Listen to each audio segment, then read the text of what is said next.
이 시간 우리 함께 하나님의 말씀 보도록 하겠습니다. 하나님의 말씀은 마태복음 13장 24절에서 30절입니다. 신약 성경 마태복음 13장 24절에서 30절까지 저와 여러분이 한 절씩 교독하고 마지막 절은 같이 읽겠습니다. 예수께서 그들 앞에 또 비유를 들어 이르시되 천국은 좋은 씨를 제 밭에 뿌린 사람과 같으니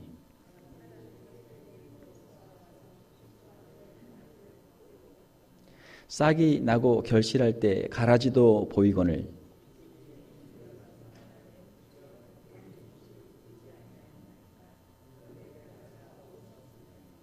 주인이 이르되 원수가 이렇게 하였구나. 종들이 말하되 그러면 우리가 가서 이것을 뽑기를 원하시나이까.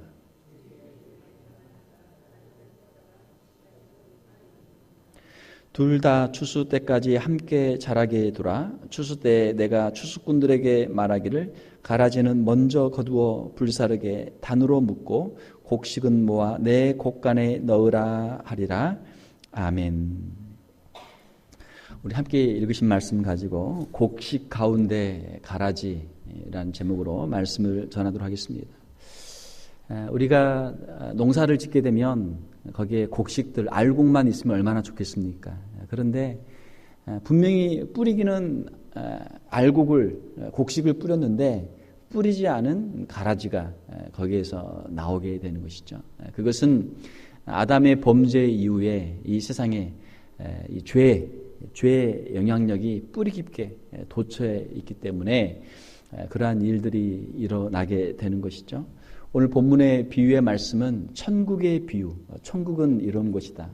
그 천국의 축소판으로 교회 생활에 있어서 우리에게 하나의 지침을 주시는 그러한 말씀들이죠. 우리가 신앙생활을 하다가 보면 교회 안에 참 이상한 사람들을 우리가 만나게 됩니다. 괜히 이유 없이 나를 괴롭히는 사람이 있죠. 한국에 우리 했던 말처럼 어디 종로에서 뺨 맞고 한강에 가서 화풀이 한다라는 식으로 괜히 어디 직장에서 밖에서 뭐 힘들고 어려운 일이 있었는데 교회에 와가지고 그냥 괜히 아무 잘못도 없는 사람한테 와가지고 화풀이를 하는 사람들이 종종 있는 것이죠. 뭐 그런 사람들만 누가 그렇다라기보다도 우리가 또 그런 사람이 또 제가 그런 사람이 될 수도 있는 것이죠. 남의 이야기뿐만이 아니고 우리의 이야기가 될 수도 있는 것이죠. 우리가 교회 안에서 같이 신앙생활하면서 서로 사랑하고 서로 은혜받고 함께 같이 참 행복하게 멋지게 신앙생활하면 얼마나 좋겠습니까? 그런데 옆에 있는 그 사람이 정말 불신자처럼 느껴지는 그러한 경우들이 있단 말이에요. 야, 저 사람 도대체 믿기는 하나? 저 도대체 신앙이 있기는 한가? 우리의 마음속에 정말 불편한 그러한 이 관계들이 이루어질 때가 있죠. 자, 그러면 그때 우리가 과연 어떻게 해야 할 것인가? 오늘 그것을 한번 우리가 고민하면서 이 말씀을 한번 묵상해 보겠습니다. 오늘 우리가 이 말씀을 통해서 오늘날 우리 교회 안에서 성도들 간의 그 인간관계의 문제를 어떻게 하는 것이 좋을까? 우리가 한번 생각을 해보겠습니다. 29절에 보게 되면은 그 가라지가 있는데 가라지를 다 뽑을까요? 하고 물으니까 주인이 이르되 가만 두어라. 가라지를 뽑다가 곡식까지 뽑을까 염려하노라 라고 하는 그런 말씀이 있습니다. 저도 이제 어릴 때 시골에서 좀 살았는데요. 농사를 이렇게 짓는 것을 가만히 보게 되면 참 그 잡초, 무성한 잡초를 뽑는데 엄청나게 많은 시간과 노동들이 들어가는 것을 보게 됩니다. 논에서 뭐 피를 뽑거나 또 밭에서 김을 매죠. 그 농사 짓는 분들 보게 되면은 참 허리를 펴기가 어려울 정도로 허리가 끊어질 정도로 그 허리를 숙이고 그걸 뽑아요. 그걸 뽑아야 농사가 되니까. 그래서 우리 부모님들 보게 되면 부모님들 대부분은 허리가 다 안 좋으세요. 옛날에 하는 일들이 다 허리 숙여서 일하는 것이고 힘으로 육체 노동을 하는 것들이기 때문에 허리가 좋은 분들이 별로 없어요. 허리를 이렇게 반드시 꼿꼿하게 펴야 되는데 허리가 다들 구부정하게 돼요. 너무 그냥 고생을 많이 해가지고 그렇죠. 일반적으로는 우리가 농사를 짓다 보면 거기에 잡초가 나면 잡초를 뽑아줍니다.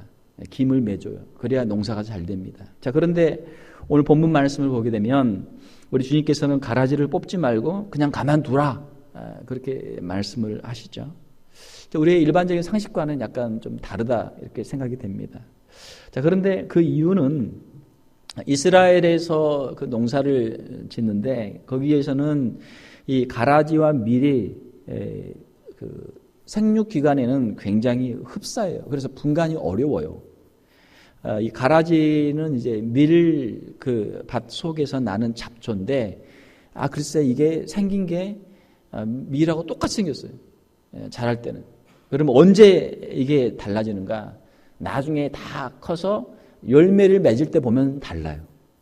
그러니까 우리 주님의 말씀은 아직은 이게 분별하기 어려우니까 그냥 두라는 거예요. 그냥 두라는 거예요.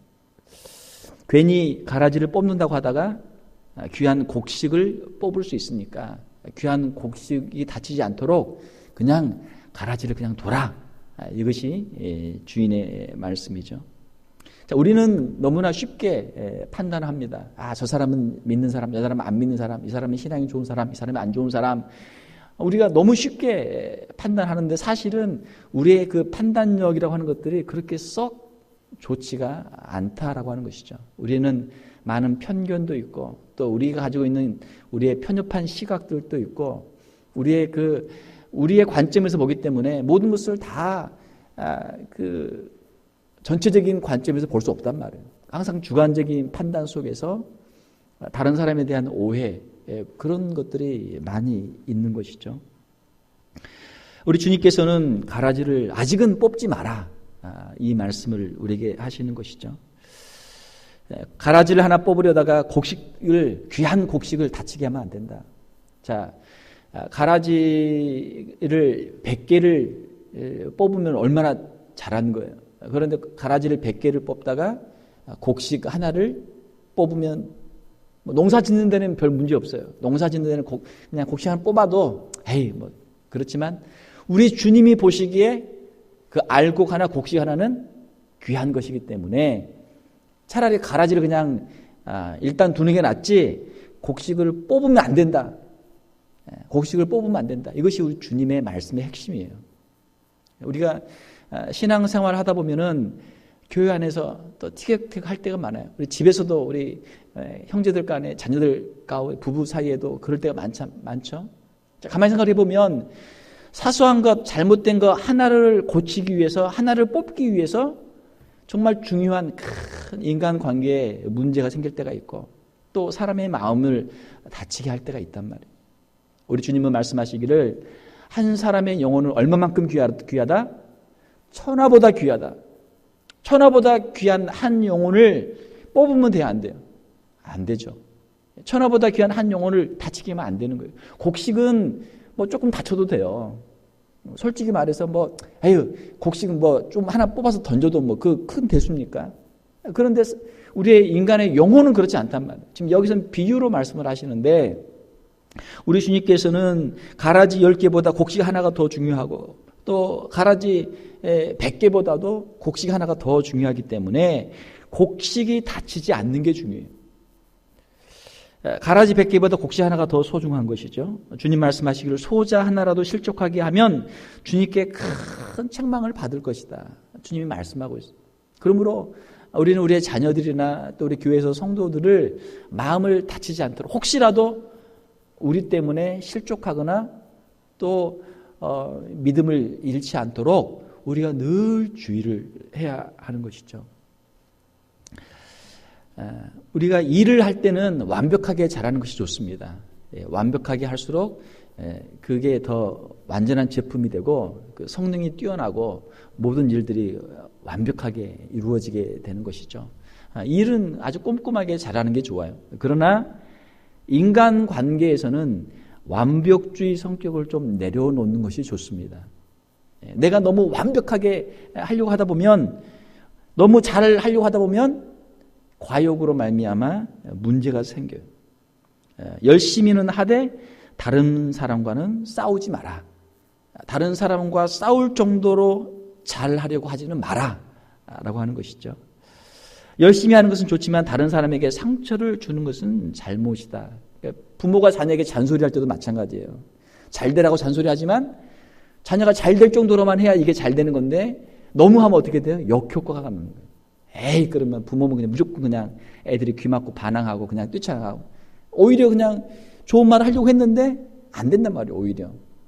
교회에서도 마찬가지예요. 교회에서도 우리가 주님을 섬기고 성도를 섬기기 위해서 열심히 일하는데 어때요? 사람들마다 능력 차이도 있고 사람들마다 은사도 다양하고 사람마다 이게 다 차이가 있어요. 그래서 주님께서는 각자에게 주시는 믿음대로 각자에게 주시는 은사대로 열심히 충성하면 주님께서 각자에게 그 행한 대로 하나님이 다 상급을 주실 줄로 믿습니다. 자, 그렇게 마음을 좀 여유 있게 해야 되는데 다른 사람들이 다 내 마음 같지 않구나. 이게 이제 우리의 생각이잖아요. 이렇게까지 했으면 좋겠는데 하다가 말어. 이걸 꼭 했으면 좋겠는데 안 해. 그러면 이제 우리 마음이 상하는 거예요. 마음이 상해. 저 사람 왜 그럴까? 사랑하는 성도 여러분, 우리가 열심히 일하는 건 좋지만 다른 사람의 부족한 것을 보면서 비난하고 책망할 필요는 없어요. 믿음과 헌신의 좋은 본을 우리가 보이면 돼요. 우리에게 주신 대로 내가 열심히 하면 돼요. 각자의 믿음의 분량이 다르기 때문에 주님과 교회를 섬길 때 우리의 믿음의 분량대로 우리에게 주신 대로 충성하면 주님께서 기뻐하실 줄로 믿습니다.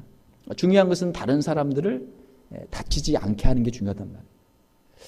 자, 주님은 또 말씀하시기를 30절에 보게 되면 둘 다 추수 때까지 함께 자라게 두라. 곡식과 가라지를 그냥 두라는 거예요. 그냥 내 마음 같아서는 저 가라지를 저 사람은 진짜 가라지니까 내가 꼭 뽑았으면 좋겠는데 주님께서 그냥 두라는 거예요. 그냥 함께 자라게 그냥 두라는 거예요. 추수 때에 내가 추수꾼들에게 말하기를 가라지는 먼저 거두어 불사르게 단으로 묶고 곡식은 모아 내 곡간에 넣으라 하리라. 자, 이 추수꾼은 누굽니까? 41절에 보게 되면은 인자가 천사들을 보내어서 심판을 한다 말씀하고 있는데 이 추수꾼들은 천사들이에요. 심판을 하는 천사들. 자, 그 가라지를 거두어서 불사르는 그런 심판을 누가 담당합니까? 주님께서 보내신 추수꾼들, 천사들이 하는 거예요. 추수 때 가라지와 곡식의 구분이 이루어집니다. 이스라엘에서 농사를 짓는데 이것이 자랄 때는 이게 꼭 밀인지 가라지인지 이게 구분이 안 돼요. 그런데 나중에 열매를 맺을 때 보면 열매가 달라. 그러니까 그때는 분명하게 구별이 된단 말이에요.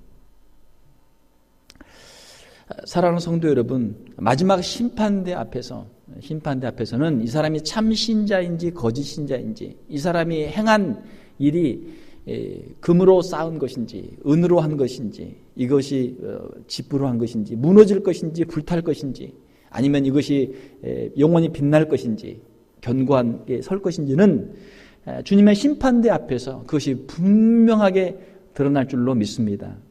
지금은 사람들의 판단력이 부족하기 때문에 서로 오해도 많고 열심히 일해도 인정도 안 해주고 열심히 일해도 그냥 봐주지도 않고 칭찬도 안 해주고 뭐 그런 일들이 그냥 수두룩해요. 그러나 심판대 앞에 가면 우리의 모든 일이 선악간에 분명하게 하나님 앞에 나타나게 될 줄로 믿습니다. 이것이 주님의 말씀이에요. 마지막에 심판이 있습니다. 주님의 말씀은 하나님의 심판을 기다리라는 거예요. 하나님을 믿고 기다리라는 것입니다. 지금 우리가 비록 힘들고 어려워도 인내하라는 것이죠. 옆에 있는 사람이 나를 힘들게 해도 참 그것 때문에 내가 괴로워도 인내하며 기다리라는 것입니다. 사랑하는 성도 여러분, 걱정하지 마시기 바랍니다. 하나님이 다 보고 계시는 줄로 믿습니다. 예. 저 사람은 지금 교회에 그냥 얼렁뚱땅 대충 다니면서 사람들 앞에서만 자기 얼굴 내고 이름 내고 한 자리 하려고 하는데 사람들이 왜 저 사람을 몰라줄까? 나는 좀 안 보이는 데서 열심히 섬기고 열심히 일하는데 왜 사람들이 나를 칭찬 안 해줄까? 나를 몰라줄까? 나를 왜 교회 일꾼으로 안 뽑아줄까? 걱정할 필요가 없단 말이에요. 걱정할 필요가 없어요. 사람들의 판단과 사람들의 보는 것은 부족해도 하나님이 다 보고 계세요. 하나님이 다 보고 계세요. 오히려 우리가 이 땅에서 우리에게 합당한 칭찬을 받지 못하고 영광을 받지 못했을 때 주님 앞에서 그 모든 것들을 보상받고 주님의 공의로운 상급을 우리가 받게 될 줄 믿습니다. 우리가 그걸 믿는 것이죠. 하나님을 믿는다는 것은 무엇입니까? 사람들을 우리가 믿는 게 아니고 하나님을 믿는 거잖아요. 연약한 사람들을 의지하는 것이 아니고 하나님을 의지하는 신앙이죠. 하나님을 믿는다는 것은 하나님의 심판이 반드시 있을 것이다 라고 하는 걸 믿는 거예요. 하나님이 다 알고 계십니다. 하나님의 공의로운 심판이 반드시 있습니다. 사랑하는 성도 여러분, 우리의 주님의 말씀대로 우리 안에 있는 모든 그 걱정들, 염려들, 근심들 그것들 다 내려놓고 주님의 공의로운 심판에 우리의 모든 것들을 다 맡길 수 있는 저와 여러분들이 될 수 있기를 주님의 이름으로 축원합니다. 41절, 42절에 보게 되면 인자가 그 천사들을 보내리니 그들이 그 나라에서 모든 넘어지게 하는 것과 또 불법을 행하는 자들을 거두어내어 풀무불에 던져 넣으리니 거기서 울며 이를 갈게 되리라. 하나님의 공의로운 심판이 반드시 있다라고 하는 것입니다. 43절에도 보게 되면은 마지막 때 또 상급을 말씀하고 있죠. 그때 의인들은 자기 아버지 나라에서 해와 같이 빛나리라. 해와 같이 빛난다. 하나님께서 주시는 그 영광, 그 존귀함을 주실 것이다 라고 말씀하시는 것이죠. 마지막 때에는 악인에게는 심판이 있고 의인에게는 상급이 있습니다. 이것이 우리 신앙인들의 믿음이고 우리의 고백이죠. 성도의 마지막은 해피엔딩입니다. 해피엔딩. 우리의 행한 모든 것을 주님이 다 갚아주시고 또 그 이상으로 우리에게 상을 주시기 때문에 우리 성도의 마지막은 해피엔딩이에요. 한번 따라서 해봅시다. 성도의 마지막은 해피엔딩입니다. 그러니까 중간에 조금 힘들고 어려워도 우리가 견딜 수 있는 거예요. 예를 들어서 축구 경기를 본다. 처음에 막 골을 우리나라 대표 선수들이 월드컵이나 이런 데 나가가지고 상대 팀에게 막 골을 먹는 거야. 아이고 큰일 났네. 그런데 마지막에는 동점을 만들고 마지막에 끝나기 바로 전에 아니면 또 연장전에 가가지고 거기서 골을 넣어가지고 역전해서 이기게 되면 막 다 바꿔 뛰죠. 얼마나 뛰어요. 그걸 모르니까 처음에는 막 조마조마하면서 땀을 주면서 보지만 그거를 나중에 다시 녹화 방송으로 볼 때는 어때요? 그냥 골 먹어도 저 때는 그냥 저렇게 실수했구나. 그냥 봐줘. 그냥 넘어가. 왜? 나중에는 다 이기니까 우리 선수가 실수해도 그냥 그럴 수도 있지. 넘어가준단 말이에요. 왜? 나중에 또 다른 선수가 또 그 실수했던 선수가 나중에 또 잘해가지고 골을 넣어가지고 역전해가지고 이기는 걸 알고 있으니까. 사랑하는 성도 여러분, 우리가 좀 더 넉넉한 마음으로 하나님을 신뢰하는 그런 마음으로 우리가 신앙생활을 할 수 있기를 바랍니다. 인간관계도 마찬가지예요. 지금 우리가 알고 있는 그 사람의 모습이 끝이 아니잖아요. 그러니까 좀 너그럽게 우리가 미래를 보면서 하나님을 의지하면서 좀 여유 있는 좀 너그러운 마음을 우리가 가질 수도 있는 것이죠. 사랑하는 성도 여러분, 우리 성도들의 마지막은 해피엔딩입니다. 그러므로 우리 자신의 길을, 우리에게 맡겨주신 길을 믿음으로 인내로 끝까지 가면 돼요. 끝까지 가면 거기에 주님께서 우리를 위해서 예비하신 상급이 있습니다. 하나님을 믿는다는 것은 우리의 현재 고난과 힘들고 어려운 것들을 인내하면서 주님의 약속을 기다리면서 끝까지 견디는 것, 이것을 믿음이다 그래요. 우리 주님은 복음서에서 말씀하시기를 마태복음 8장 22절에 예수께서 이르시되 죽은 자들이 그들의 죽은 자들을 장사하게 하고 너는 나를 따르라 하시니라. 자, 세상에는 많은 사람들이 있어요. 그런데 거기에는 세상에 취해서 세상적으로 살면서 영적으로 마치 죽은 자와 같은 사람들이 있어요. 세상의 문화가 있고 세상의 방법이 있고 세상의 라이프 스타일이 있어요. 그 사람들은 그런 방식으로 사는 거예요. 그렇게 사는 거예요. 그 사람들은 그냥 그렇게 살도록 놔두고 너는 예수님의 제자는 너는 나를 따르라. 예수님을 따르라. 다른 사람들에 대해서 우리가 참 할 말도 많고 우리가 신경 쓸 것도 많지만 그건 그냥 두라는 거예요. 그냥 그렇게 놔두라는 거예요. 그리고 너는 나를 따르라. 성도들은 세상의 방법이 아니라 주님의 방법으로 살아가는 사람들입니다. 성도들은 오직 은혜로 오직 믿음으로 사는 사람들이죠. 로마서 1장 17절에 있는 것처럼 오직 의인은 믿음으로 말미암아 살리라. 하나님을 믿는 믿음으로 사는 거예요. 하나님을 믿는 믿음으로 우리 각자에게 주신 그 길을 우리는 믿음으로 순종하며 가는 것이죠.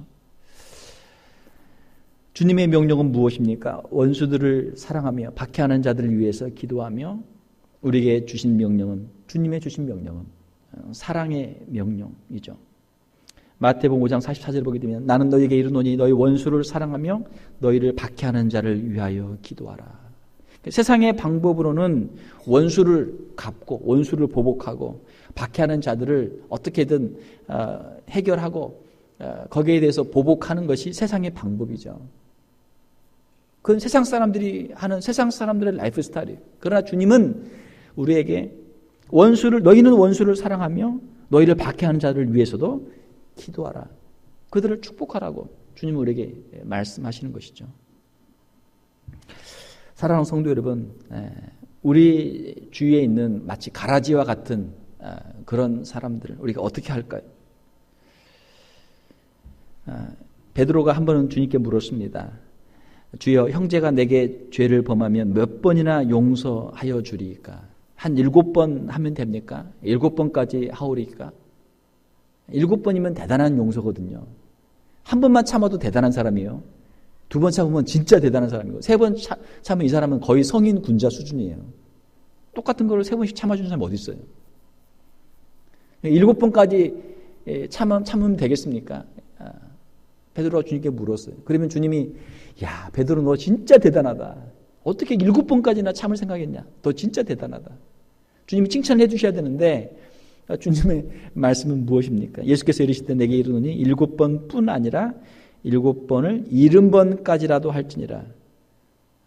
7 곱하기 70, 490번은 용서해줘라. 이것이 주님의 말씀이에요.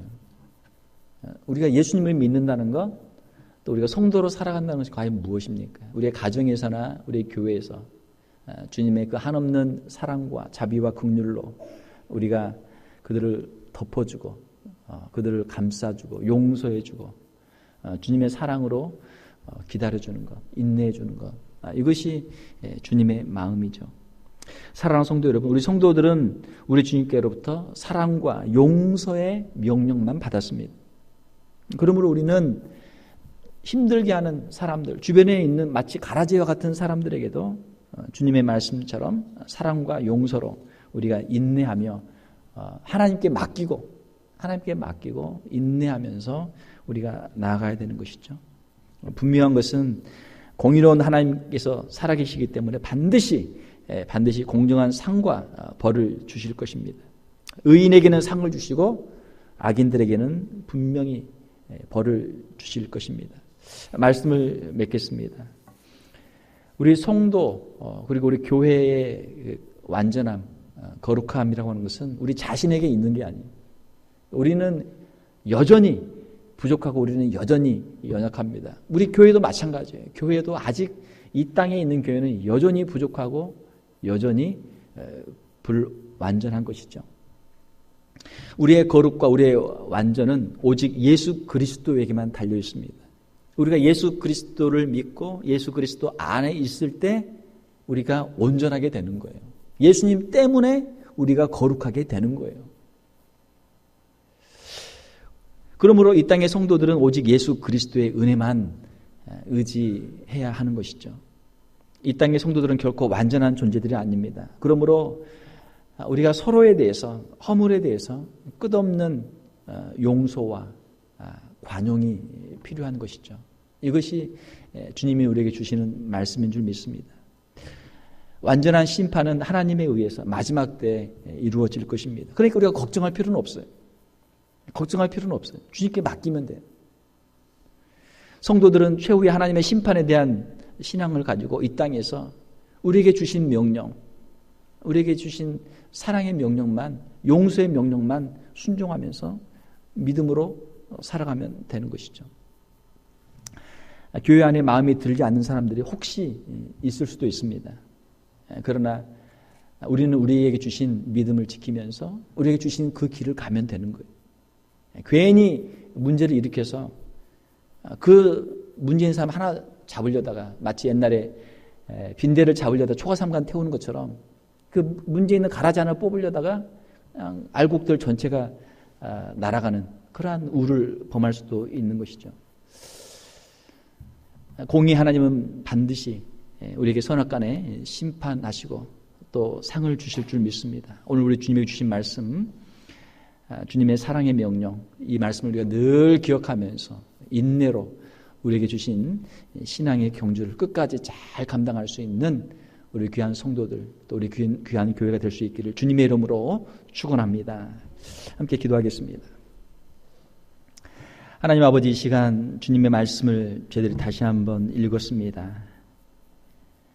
곡식 가운데 가라지들이 있지만 우리의 분별력이 부족하고 혹시라도 또 곡식을 해야 할까 봐 주님께서 가만두라라는 말씀을 하신 것을 우리가 함께 읽었습니다. 우리가 신앙생활을 하는 가운데 참 우리가 불편하고 또 때로는 참 감당하기 어려운 그런 인간 관계들도 우리 가운데 있습니다.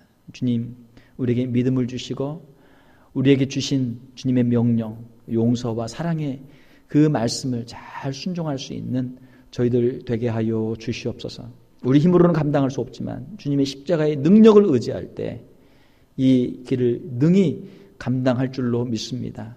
사랑하는 성도들의 심령 가운데 주님의 은혜로 풍성케 하여 주시옵소서. 주님의 십자가의 사랑으로 충만케 하여 주시옵소서.